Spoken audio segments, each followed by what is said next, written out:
สบายดีมื้อนี้พบกับซ่องแมวจ้าสาวน้อยบ้านสวนมื้อนี้นินพามาเฮ็ดยำตีนไก่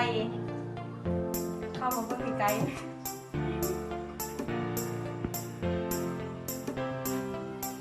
ก็บ่มีหยังหลายขั้นตอนที่1เขาก็มาล้างตีนไก่ก่อนเลย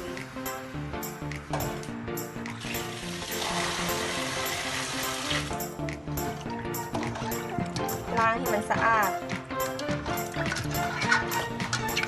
ล้างให้มันหลายๆรอบ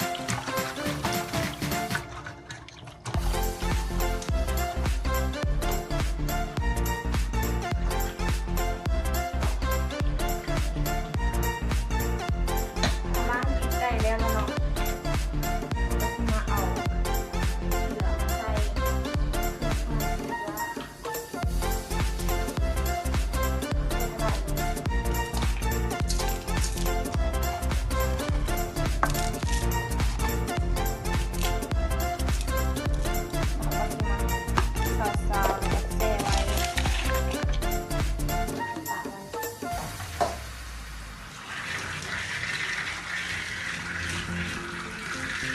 เอามะเขือนี้มาตำใส่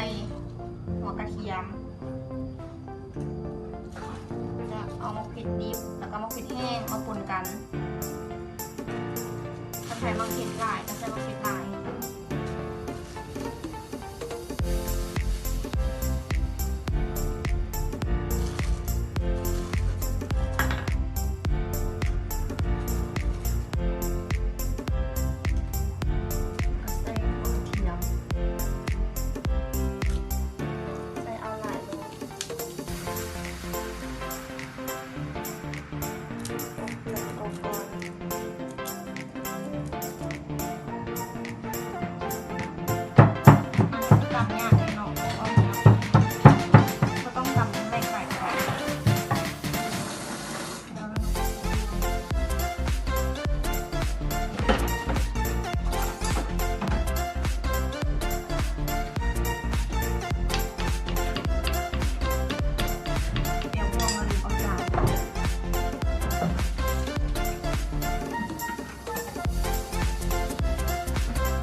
ล้างตีนไก่อีกเป็น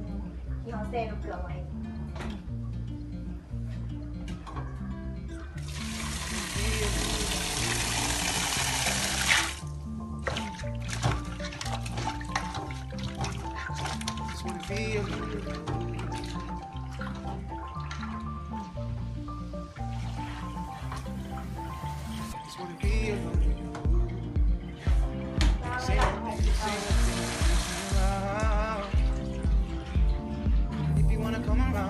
Baby, it's cool. And if you wanna fuck around, baby, I do. Just wanna be alone with you.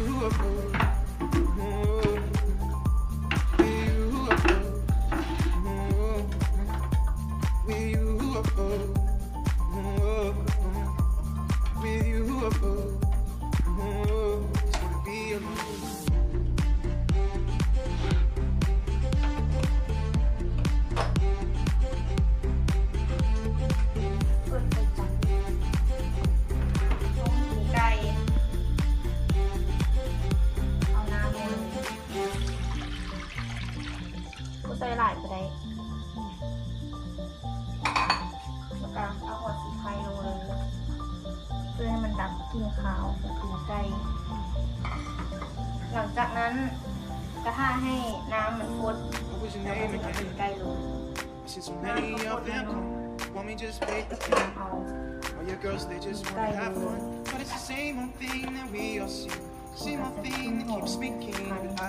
Just wanna be alone with you. Just wanna be alone with you. Same old thing that keeps me around. If you wanna come around, baby, it's cool. And if you wanna fuck around, baby, I do. Just wanna be alone with you. With you. ต้มไว้ ประมาณ3 นา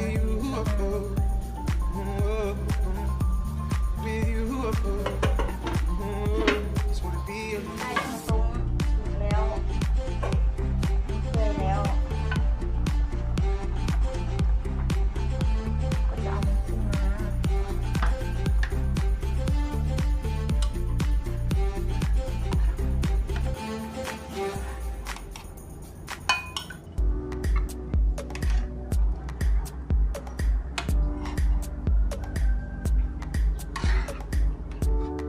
ได้มาแล้วเราก็จะเอาไปยำดีเอาไปยำที่เราตำไว้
ขาดอย่างหนึ่งคั้นมะนาว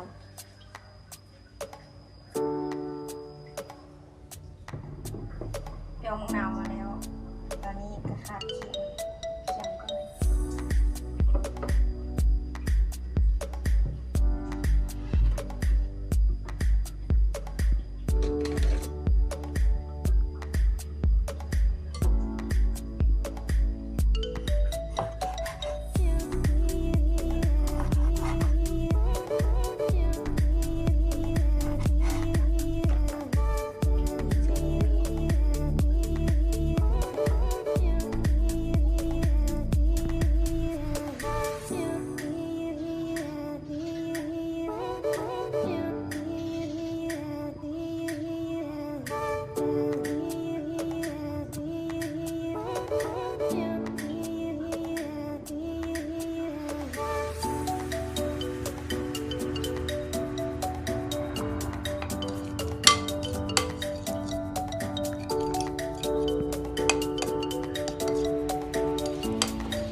ยมักคลิปนี้ก็อย่าลืมลองไปตามนินได้เลยเนาะถ้าใครมักคลิปนี้อย่าลืมกดไลค์กดแชร์และคอมเมนต์ดูวอลลุ่มนี้ให้นินเด้อขอขอบ ใจ